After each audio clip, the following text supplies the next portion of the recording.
지난 주간에 많은 학생들이 기말고사를 봤는데요. 학생들이 그 시험을 끝나고 나면 주로 하는 말이 있는데, 내가 다 아는 문제인데 실수해서 틀렸다고 굉장히 속상해하는 말을 자주 합니다. 그러면 저 같은 경우도 저희 아이들에게 좀 아이들이 서운할지는 모르지만, 실수도 너의 실력이다. 그러니까 자꾸 변명하려 하지 말고 네 시험을 통해서 너의 실력을 정확하게 평가하고 그 평가해서 네가 더 발전할 수 있도록 하라라고 저는 그런 말을 해주고 있습니다. 그래서 기독교 사상가인 토마스 아킨페스는 이런 말을 했습니다. 시험은 내가 누구인지를 발견하게 한다라는 아주 의미 있는 말을 해주었습니다. 원래 시험이라는 것은 대부분의 사람들이 원치 않는 것입니다. 하지만 우리는 시험을 통해서 자신을 발견하게 되고, 특별히 우리 믿는 성도들은 자신의 믿음의 순수성과 또 성숙도를 점검해 볼 수 있는 좋은 기회가 될 수 있습니다. 우리는 지난 한 주간 동안 야고보서를 묵상했는데, 야고보서는 시험의 책으로서 우리가 어떻게 시험을 극복해야 될지를 교훈하고 있습니다. 우리는 먼저 성경에서 말하는 시험의 종류를 잘 구분을 해야 되는데, 시험에는요 긍정적 의미와 부정적 의미가 있습니다. 우리 야고보서 1장 2절을 보실까요? 앞에 넘기셔서 야고보서 1장 2절을 보면, 내 형제들아 너희가 여러 가지 시험을 당하거든 온전히 기쁘게 여기라 라고 되어 있어요. 여기서의 시험은 바로 연단, 훈련을 뜻하는 긍정적 의미에서 테스트로 나와 있습니다. 근데 1장 13절을 보게 되면, 사람이 시험을 받을 때 내가 하나님께 시험을 받는다 하지 말지니 하나님은 악에게 시험을 받지도 아니하시고 친히 아무도 시험하지 아니하시니라 되어 있어요. 그래서 이 1장 13절 이하에 나오는 이 시험이란 단어는 부정적 의미에서 유혹을 뜻하는 템테이션으로 되어 있습니다. 그래서 여러분들이 잘 기억하셔야 돼요. 성경에 시험이라는 단어가 나올 때 그 시험이 긍정적 의미에서 사용되었는지 아니면 부정적 의미에서 사용된지를 우리가 분별을 해야 됩니다. 저는 오늘 이 가운데서 부정적 의미의 시험을 중심으로 해서 우리가 왜 시험에 들게 되는지 그 원인을 함께 살펴보고, 또 그 해결책은 무엇인지 본문을 통해서 함께 살펴보고자 합니다. 오늘 말씀을 통해서 우리 모두가 이 시험의 원인들을 잘 분별하고 또 그 해답을 가짐으로 말미암아 우리 모두가 영적 싸움에서 잘 승리할 수 있기를 간절히 소망합니다. 먼저 우리가 본문을 통해서 깨닫는 것은, 대부분의 시험은요 인간의 욕심에서 비롯되는 것을 볼 수가 있습니다. 오늘 본문 4장 1절을 다시 한번 보면 이렇게 되어 있습니다. 너희 중에 싸움이 어디로부터, 다툼이 어디로부터 나느냐? 너희 지체 중에서 싸우는 정욕으로부터 나는 것이 아니냐라고 되어 있습니다. 여기서 정욕은 바로 육체적인 욕심을 뜻합니다. 오늘 또 1절에 다툼과 싸움이라는 단어는요 교회 안에서 발생하고 있는 분쟁에 대한 은유적인 표현으로서, 야고보 사도는요 사람의 욕심으로 인해서 교회가 혼란에 빠질 수 있음을 경고하고 있습니다. 그렇다면 야고보 사도는요 사람의 욕심으로 인해서 시험이 발생한다라고 반복적으로 말하고 있습니다. 그래서 야고보서 1장 14절을 보면, 오직 각 사람이 시험을 받는 것은 자기 욕심에 끌려서 미혹됨이라고 얘기합니다. 또 이어서 1장 15절을 보게 되면, 욕심이 잉태한 즉 뭐를 낳고요? 죄를 낳고 그 죄가 장성한 즉 사망을 낳는다고 말합니다. 또 오늘 본문 4장 2절도 보면, 너희는 욕심을 내어도 얻지 못하여 살인하며 시기도 하여도 능히 취하지 못함으로 다투고 싸운다라고 얘기하고 있습니다. 이 욕심이라는 그 한자를 보게 되면요, 이 욕심이라는 한자는 발할 욕자라는 단어에다가 마음 심자가 합해진 것이에요. 이건 뭐냐면 사람이 정도를 벗어나서 지나치게 누리고자 하는 것, 그것이 욕심이라는 것입니다. 사람이 살면서 어떤 즐거움 또 삶의 욕구를 갖는 것 그 자체가 문제는 되지 않습니다. 근데 문제는 그것이 정도를 벗어나서 다른 사람에게나 아니면 공동체에 피해를 주기까지 하는 욕망이 된다면 그것은 바로 시험거리가 되고 죄가 될 수 있다라고 성경은 우리에게 경고를 하고 있습니다. 여러분, 사람이 식욕을 갖는 것 결코 나쁜 것이 아닙니다. 사람이 예뻐지려고 싶은 것, 또 사람이 막 좀 여유 있게 누리고 싶은 것, 그것이 나쁜 것은 결코 아닙니다. 그러나 문제는 그것이 정도가 지나쳐서 욕심이 되면 음식에 대한 식탐 때문에 성인병이 걸릴 수가 있고, 또한 돈에 대한 집착과 욕심이 다른 사람에게 피해를 준다면 그것은 바로 죄가 되는 것이죠. 또한 자녀에 대한, 자녀가 성공하고 공부 잘하기를 바라는 마음이 나쁜 건 아니지만 그 욕심이 지나치면 자녀들에게 신앙이 먼저가 아니라 세상적인 공부를 먼저 가르침으로 인해서 오히려 그 자녀의 인생을 큰 수렁으로 빠뜨릴 수 있는 오류가 발생할 수 있다는 것입니다. 근데 문제는요, 많은 사람과 대화해보면 사람들은 자신이 욕심이 있다고 말하나요? 없다고 말하나요? 대부분이 없다고 말해요. 저는 이때껏 얘기하면서 저는 욕심이 많아요 라고 말하는 사람은 거의 못 봤습니다. 대부분 뭐라고 말하냐면 저는 욕심이 없는 사람이에요 라고 사람들이 얘기한다는 것이죠. 그러나 혹시 여러분이 삶을 살면서 다른 사람과 감정적으로 자주 싸움을 하거나 아니면 자주 관계에 불편함을 느끼고 있다면 혹시 여러분들은 내가 욕심이 많은 사람이 아닌지를 점검해 볼 필요가 있습니다. 왜냐하면 내가 다른 사람과 잘 부딪히고 감정적인 갈등이 많다라는 것은 내 안에 욕심이 많아서 발생하는 경우가 많습니다. 그렇지만 오늘 4장 2절은 이렇게 말합니다. 욕심을 내어도 얻지 못하여 살인하며 시기하여도 얻지 못하기에 다투고 싸운다라고 말하고 있습니다.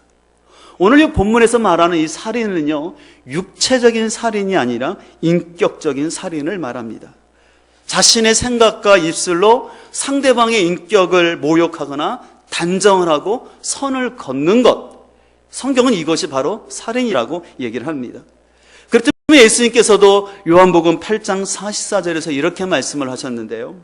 너희는 너희 아비 마귀에서 났으니 너희 아비의 욕심대로 너희도 행하고자 하느니라. 그는 처음부터 살인자요. 그는 바로 마귀를 말합니다. 마귀는 처음부터 살인자요. 진리가 그 속에 없으므로 진리에 서지 못하고 거짓을 말할 때마다 제 것으로 말하나니 이는 그가 거짓말쟁이요 거짓의 아비가 되었음이라고 얘기하고 있습니다.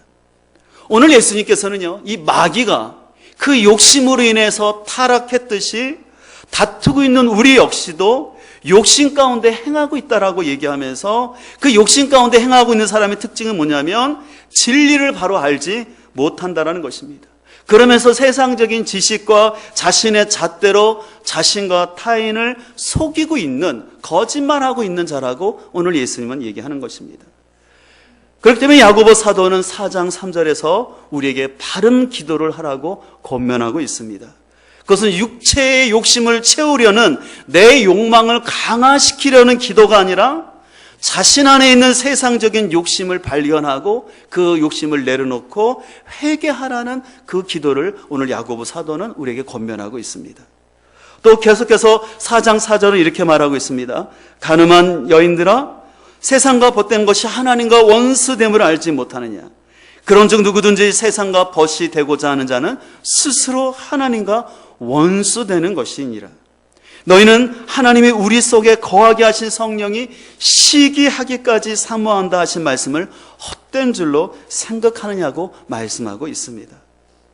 오늘 야고보 사도는요, 우리가 세상적인 욕심으로 인하여서 세상과 벗하는 것은 바로 하나님께 영적인 간음을 하는 것이고, 그런 사람은 바로 하나님과 원수가 된다는 것입니다.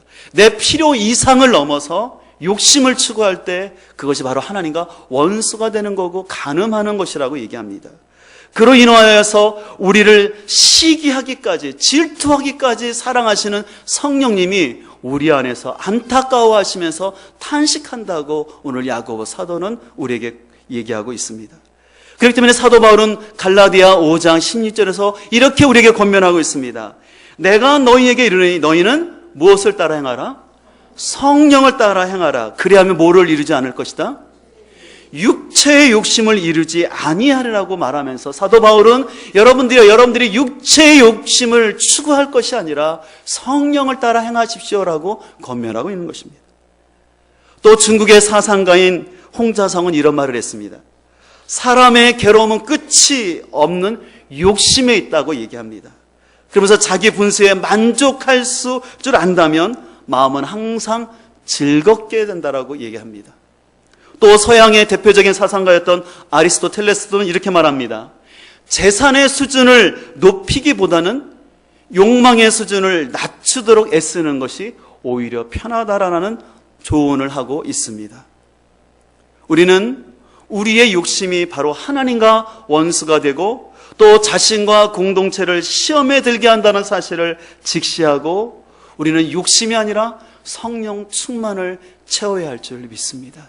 그래서 여러분들이 기도를 할 때마다 다시 한번 기억하실 것은 하나님, 내가 원하는 것을 이루어 주옵소서를 더 강화하는 기도가 아니라 하나님, 내 마음을 정직히 살펴보게 하여 주시고 저 안에 성령 충만함을 허락하여 주옵소서. 그래서 우리가 성령 충만함을 통해서 우리 안에 있는 욕심들로 인한 시험을 이겨낼 수 있기를 간절히 소망합니다. 우리 옆에 사람과 한번 인사하실까요? 욕심은 비우고 성령 충만은 채웁시다. 욕심은 비우고 성령 충만은 채우시길 바랍니다. 아멘. 계속해서 우리가 또한 시험을 두는 이유 중에 하나는요, 높은 마음으로 말미암아 시험이 발생하는 것을 볼 수가 있습니다. 오늘 4장 11절 12절을 세 번역으로는 이렇게 번역하고 있습니다. 형제자매 여러분, 서로 헐뜯지 마십시오. 자기 형제자매를 헐뜯거나 심판하는 사람은 율법을 헐뜯고 율법을 심판하는 것입니다. 그대가 율법을 심판하면 그대는 율법을 행하는 사람이 아니라 율법을 심판하는 사람입니다. 율법을 제정하신 분과 심판하시는 분은 한 분이십니다. 그는 구원하실 수도 있고 멸망시킬 수도 있습니다. 도대체 그대가 누구이기에 이웃을 심판합니까? 여기서 왜 율법을 얘기하냐면요, 율법의 근본 정신은 사랑입니다. 그래서 율법의 핵심 두 가지는 뭐냐면 내 마음과 뜻과 정성을 다해 하나님을 사랑하는 것과 내 이웃을 내 몸같이 사랑하는 것. 그래서 율법의 핵심은 사랑인데 오늘 야고보 사도는 뭘 얘기하냐면 너희가 이 율법의 핵심이 사랑인데 당신들이 남을 비방하고 헐뜯는 것은 사랑과 반대되는 행동을 하는 것입니다. 그렇기 때문에 여러분들이 율법을 범하고 있는 것입니다. 그리고 여러분, 하나님은 율법을 제정하신 이유는 여러분들이 그 율법, 그 사랑을 행하기를 원하시는 것이지 여러분이 재판관이 되어서 다른 사람을 정죄하는 것 하나님 원치 않으셨습니다 라고 얘기를 하는 것입니다. 그래서 야고보 사도는 분명히 우리는 율법을 사랑을 실천해야 되는 것이 우리의 본분인데 그것은 행하지 아니하고 다른 사람을 정죄하고 비방한다면 그것은 바로 그것이 교만한 행동이라고 야고보 사도는 얘기합니다. 그래서 가만히 보면요, 이 교만한 사람의 특징은 뭐냐면 말을 함부로 하고 또 다른 사람에 대한 평가가 너무 빠른다라는 것이죠. 그러면서 늘 자기 주장만 옳다하고 자기 뜻을 관철하는 특징이 있는 것을 보게 됩니다. 이런 측면에서 야고보 사도는 야고보서 3장을 통해서 이 혀로 인한, 말로 인한 시험뜸에 대한 문제를 아주 심각하게 우리에게 교훈했습니다. 우리 앞에 넘겨보실까요? 3장 1절을 보게 되면 이 3장 1절과 2절은 저와 같은 특별히 목회자 또 지도자 위치에 있는 사람들의 언행에 대해서 심각한 경각심을 일구고 있습니다. 3장 1절에 보면 이렇게 됐습니다. 내 형제들아, 너희는 선생된 우리가 더 큰 심판을 받을 줄 알고 선생이 많이 되지 말라. 우리가 다 실수가 많으니 만일 말에 실수가 없는 자라면 곧 온전한 사람이라 능히 온몸도 굴레 씌우니라고 말하고 있습니다. 여러분, 3장 1절을 오해하지 말 것은 선생이나 지도자가 되지 말라는 것이 아닙니다. 지도자의 위치에 있는 사람은 그만큼 자신의 위치 때문에 그 영향력이 크기 때문에 말을 조심해서 언행일치, 신행일치의 삶을 살라는 것입니다. 야고보 사도는 이렇게 고백합니다.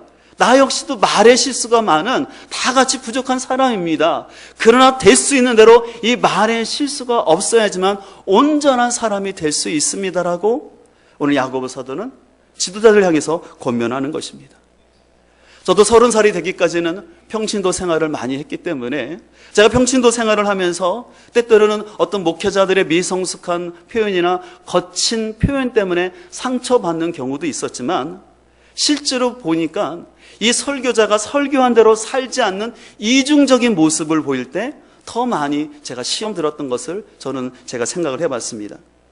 그래서 제가 지난 수요예배 때도 잠깐 언급했지만 저는 제 자신이 되도록이면 삶만큼 설교하고 또한 설교한 만큼 살아내려고 애를 쓰고 있습니다. 제가 살지도 않아놓고 산 것처럼 말씀을 전할 수도 없는 거고, 또 강대성에서 전했다면 최소한 그래도 그 말씀을 지키려고 노력을 해야 되는 그런 마음을 가지고 저는 생각하고 있는데, 이것은 저뿐만 아니라 교회에서 안수받은 중직들, 또 집사님 이상 되는 분들은 여러분의 언행이 믿지 않는 사람들이나 또 아니면 교회의 새로운 새가족들에게 많은 영향력을 미친다라는 것을 꼭 기억하시고, 우리는 언어 생활에 있어서 절제하면서 삶으로 말씀을 실현하는 노력들을 부단히 우리가 함께 노력하며 가야 할 줄 믿습니다. 그렇지만 야고보 사도는 3장 13절 이하에서 이렇게 권면하고 있습니다. 우리는 말을 할 때 내가 하는 말이 위로부터 온 지혜의 말씀인지 아니면 땅으로부터 나온 그런 세상적인 지혜인지를 잘 권면하라고 권면하고 있습니다. 그래서 3장 13절에 보면 이렇게 말하고 있습니다. 그러나 너희 마음속에 독한 시기와 다툼이 있으면 자랑하지 말라. 진리를 거슬려 거짓말하지 말라. 이러한 지혜는 위로부터 내려온 것이 아니요 땅 위의 것이요 정욕의 것이요 귀신의 것이니 시기와 다툼이 있는 곳에는 혼란과 모든 악한 일이 있음이라 라고 얘기하고 있습니다. 다시 말해서 어떤 사람의 마음속에 있는 시기와 다툼들, 또 그 안에 있는 감정적인 문제들이 해결되지 않을 가운데 말할 때는 오히려 그것이 혼란을 얘기할 수 있다라고 얘기하고 있습니다. 그러나 반대로 이제 3장 17절부터 하늘로부터 내려오는 그 지혜 가운데 말하는 것은 17절을 볼까요? 오직 위로부터 난 지혜는 첫째 성결하고 다음에 화평하고 관용하고 양순하며, 이 양순이라는 것은 친절하다는 의미가 있는데요, 궁율과 선한 열매가 가득하고 그 말 속에 편견과 거짓이 없음으로 말미암아 화평하게 하는 자들은 화평으로 심어 의의 열매를 거둔다라고 얘기를 하고 있습니다. 그 사람이 위로부터 나오는 지혜 가운데 말을 하면 선한 열매들이 있을 것이지만, 그것이 땅으로부터 나온 그런 거라면 결코 열매가 아니라 다툼과 갈등이 나타날 수밖에 없다라고 야고보 사도는 얘기하고 있습니다. 저는 이것을 보면서 결국은 사람 말이라는 것은요, 옳고 그름도 중요하지만 말하는 태도가 중요하다고 저는 생각합니다. 만약에 어떤 사람이 굉장히 옳은 말을 하지만 그 옳은 말 속에 자신의 의의를 내세우거나 아니면 자신 내면 안에 있는 그 상처들이 해결되지 않음으로 인해서 왜곡된 편견으로 말을 하게 되면은 그 말을 가지고는 좋은 열매를 이룰 수가 없습니다. 그러나 한 가지 여러분들도 권면할 것은, 우리는 판단과 분별을 혼돈해서는 안 됩니다. 우리가 판단하지 말라고 해서 불의하거나 악한 일을 행하고 있는 사람과 사회를 향해서 침묵하라는 것은 아닙니다. 그러나 자신이 하나님이 된 것처럼 상대의 사정을 잘 알지도 못하면서 자신의 짧은 잣대로 단정하고 판단하는 것, 그것은 하나님 앞에 옳지 않다라는 말씀입니다. 그래서 저는 제가 자주 말씀드리지만 우리는 판단보다는 분별력을 키워야 합니다. 그래서 이 어떤 사람이 말을 할 때, 또 내가 말을 할 때 이것이 하나님 말씀과 성령의 인도하심 속에서 하는 말인지를 잘 분별하고, 또 어떤 사람이 말을 할 때 그것을 잘 들으셔야 돼요. 아니면 어떤 사람이 말을 할 때 그 사람 안에 있는 상처나 어떤 왜곡된 생각을 가지고 오는지를 잘 분별하여서 그 말 때문에 우리가 시험에 들거나 상처받지 않도록 우리가 분별력을 키워야 합니다. 그리고 제가 자주 하는 말씀이지만 우리는 말을 할 때 솔직함이 아니라 지혜롭게 얘기해야 됩니다. 솔직하다고 해서 그냥 얘기하면요, 오히려 갈등을 일으킬 수 있습니다. 왜 지혜로운 대화는 뭔지 아시는가요? 저는 지혜로운 대화는 때와 장소를 구분하는 대화라고 생각합니다. 내가 지금 이때 말을 해도 되는 건지, 지금 사람들이 모인 자리에서 내가 이 말을 했을 때 어떤 영향인지를 생각하는 것입니다. 그렇기 때문에 우리는 사적인 대화를 하거나 또 공적인 자리에서 얘기를 할 때 잘 분별력을 가지고 내 말의 영향력이 어떻게 흘러갈 건지를 잘 생각을 해야 됩니다. 특별히 여러분들 조심할 것은 우리가 어떤 얘기를 할 때 어떤 사실을 재진할 수는 좋지만 상대의 인격을 폄하하는 그런 거친 말들은 굉장히 그것이 상처가 되고 공동체를 어렵게 한다는 사실을 잘 기억하여서 절대로 상대의 인격을 모독하거나 낮추는 그런 표현들은 우리 삶 속에서 일어나지 않도록 우리가 잘 절제하며 나갈 수 있기를 소망합니다. 그렇다면 우리 신앙 가운데 아까도 말씀드린 것처럼 살펴본 것처럼 욕심으로 인하여 시험에 들기도 하고 또한 높은 마음으로 인해서 시험이 들게 되는데 이것들을 어떻게 해결할 수 있을까요? 오늘 본문 4장 6절과 7절을 보실까요? 6절과 7절 말씀을 함께 같이 읽도록 하겠습니다. 시작. 그러나 더 큰 은혜를 주시나니 그러므로 일렀으되 하나님이 교만한 자를 물리치시고 겸손한 자에게 은혜를 주신다 하였느니라. 그런즉 너희는 하나님께 복종할지어다 마귀를 대적하라. 그리하면 너희를 피하리라. 아멘. 오늘 야고보 사도는 우리의 세상적인 욕심 또 교만함으로 또 아니면 보이지 않는 그 마귀로 오는 시험이 있는데 그것을 이기는 길은 다른 것이 아니라 은혜를 더 아는 것이라고 얘기합니다. 왜냐하면 그 하나님의 은혜를 알게 될 때 우리는 그 은혜로 말미암아 더욱더 겸손한 마음을 가지고 하나님께 복종하게 하고 또 하나님을 더 가까이 하는 마음을 주고 또 오늘 7절, 8절에 있는 것처럼 손을 깨끗이게 한다는 것은 그 행실을 바르게 할 수 있는 그런 힘을 줄 수가 있습니다. 그리고 또 오늘 9절에 말씀하고 있는 것처럼 자신의 행동에 대해서 슬퍼하며 애통하며 울면서 또 세상적인 웃음이 아니라 애통하면서 세상적인 쾌락을 추구하는 것이 아니라 자신을 근신하면서 자신을 낮추면서 나아갈 때 하나님이 우리를 어떻게 하십니까? 높아주신다고 야고보 사도는 권면하고 있습니다. 그런 의미에서 우리의 삶 속에 뜻하지 않는 원치 않는 시험을 당하게 되는데 그 시험을 극복하는 길은 여러분들이 그 어떤 세상적인 정보를 많이 알아서 아니면 시험을 극복할 만한 백을 알아서가 아니라 자신의 부족함을 알고 자신의 부족함 가운데 하나님께 애통하며 나가는 그 은혜를 구할 때 그 은혜가 우리를 시험 가운데서 벗어나게 할 줄 믿습니다. 그래서 오늘 우리는 이 하나님의 은혜를 아는 사람은요 자신의 실체를 보기 때문에 애통해하는 거예요.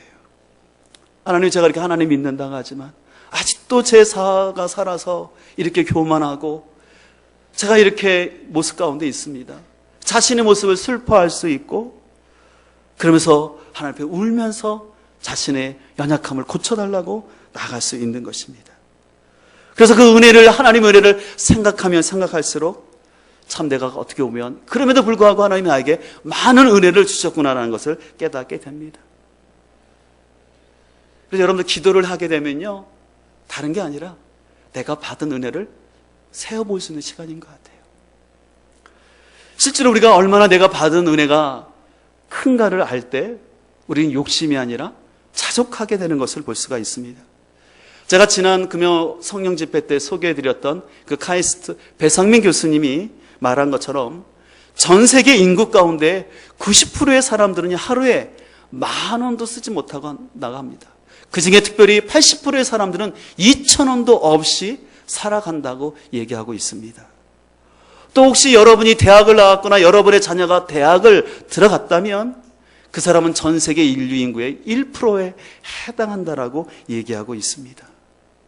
여러분들이 우리가 좀 우리 자신을 좀 객관적으로 볼 필요가 있습니다. 요즘 우리 사회가 비정규직이나 젊은이들의 취업 문제로 인해서 젊은이들이 자주 섞인 언어로 헬조선이라고 말하고 있습니다.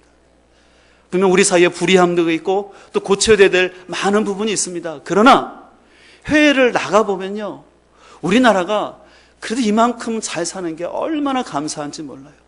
해외를 나가보신 분은 아시겠지만 우리나라처럼 이렇게 치안이 안정되어 있고 그리고 도로망이 잘 되어 있고 무엇보다 의료보험이 이렇게 잘 되어 있는 나라는 없습니다. 해외 나가면 그렇지 않아요. 그래서 저는 생각해 봅니다. 특별히 6.25를 겪으신 어르신들은 알겠지만 불과 60년 전만 해도 6.25 66년이 지났지만 얼마나 6.25뿐만 아니라 60년 70년대 우리나라가 가난하고 힘들었습니까? 그러나 지금 이렇게 잘 살고 있는 것, 이건 진짜 하나님의 은혜요. 또 우리 민족을 위해서 수고한 많은 사람들의 은혜임을 우리는 기억해야 될 줄 믿습니다. 그리고 또 우리가 하나님의 은혜를 알게 되면 겸손할 수 있는 거죠. 십자가 앞에 자신을 비출 때마다 자신이 얼마나 큰 죄인인 것을 알고, 또 내 자신이 얼마나 자기의와 고집이 강했던 사람인지를 알게 될 때, 그럼에도 불구하고 하나님이 나를 불쌍히 여기셔서 우리의 죄를 기억지 아니하시고 또 용서하시고 또 용서하시고 또 품어주시는 그 하나님의 은혜를 알게 됩니다. 근데 만약에 이런 것을 알지 못하게 되면 자신도 모르게 자기의가 나타나고 그 자기의 기준으로 평가하는 거예요. 아까 말한 것처럼 상대의 사정과 형편을 알지 못하면서 그냥 내가 알고 있는 짧은 지식을 가지고 틀렸다라고 단정을 하고, 그러는 가운데 내 안에 기쁨이 없어지는 것을 볼 수가 있습니다. 그러다 보면 나도 모르게 점점 영적인 바리새인이 될 수가 있습니다. 제가 2주 전에 내가 왕 바리새인입니다라는 책을 읽었습니다. 라디오를 듣다가 저 책에 대한 소개를 읽고 바로 서점에 가서 단숨에 읽었어요. 좀 많은 도전이 됐었는데, 저 책은 아마존에서 사역하시다가 소천하신 허윤식 여자 선교사님의 자선적 고백이 담긴 내용입니다. 그 책 내용 중에 이런 게 있습니다. 아마존을 선교하시면서 특별히 그 아들이 있었는데, 그 아들이 사춘기를 보내면서 어려운 환경 가운데서 굉장히 엄마랑 부모랑 부딪혔어요. 그래서 한참 그 사춘기에 힘든 아들과 씨름을 하면서 그 일화를 겪으면서, 예전에는 사람들의 그 단점이 많이 보이고 그것을 그렇게 많이 지적을 했는데, 그 아들과 일화를 통해서 사람의 단점이 보일 때마다 주님, 저는 저보다 더한 사람입니다 라는 그 고백을 하게 됐다는 것입니다. 그 아들과의 사건이 전에는 자신은 이렇게 하는 사람이고 나는 이렇게 기도도 하는 사람이고 나는 이렇게 선교사고, 그러다 보니까 다른 사람들을 쉽게 막 정죄하는 마음이 들었는데 아니라는 것이죠. 그렇습니다.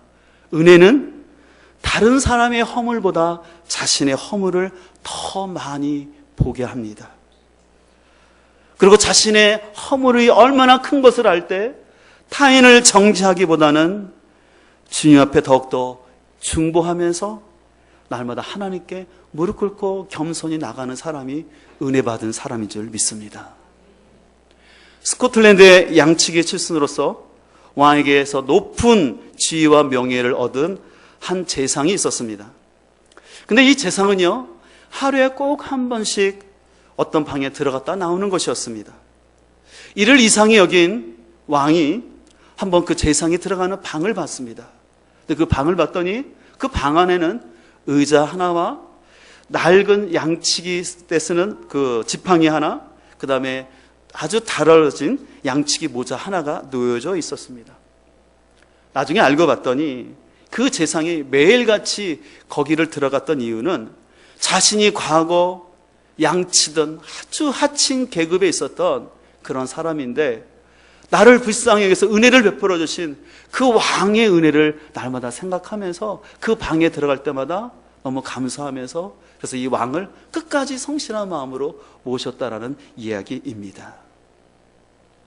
우리의 신앙 가운데도 우리가 이 하나님의 은혜를 잘 알고 잊지 않을 때 우리는 끝까지 겸손해질 수밖에 없고, 또 때로 우리에게 원치 않는 시험이 찾아온다 할지라도 이 은혜 때문에 이 시험을 이기게 될 줄 믿습니다. 그리고 내가 여기까지 서 있는 것, 이 모든 것이 하나님의 은혜임을 진정으로 고백할 때 우리는 더욱더 하나님께 가까이 나가서, 오늘 키티 말씀이고 또 이번 월요일 나오지만 내 인생에 고난과 시련이 왔을 때 그것 때문에 포기하는 것이 아니라 농부가 씨를 뿌리고 기다리는 것처럼 인내하면서 기도하면서 이 고난들을 이겨낼 줄 믿습니다. 혹시 여러분들 가운데 내가 혹시 시험에 들었다고 생각하거나 어려운 가운데 있는 분도 있습니까? 그렇다면 여러분 다른 걸 구하지 마시고 오직 주님의 은혜를 더 구합시다. 하나님, 제가 참 부족하고 연약한데 이 시험을 이길 수 있는 길은 오직 주님의 은혜이오니 주님 저희 심령에 더 큰 은혜를 부어 주옵소서. 그래서 그 은혜를 깨닫고 주님을 더 가까이 감으로 인하여 나에게 찾아오는 영적 시련을 이기고 더욱더 하나님의 앞에 선한 영향을 나타낼 수 있는 그런 사람 되게 해달라고 우리가 결단하며 나아갈 수 있기를 소망합니다.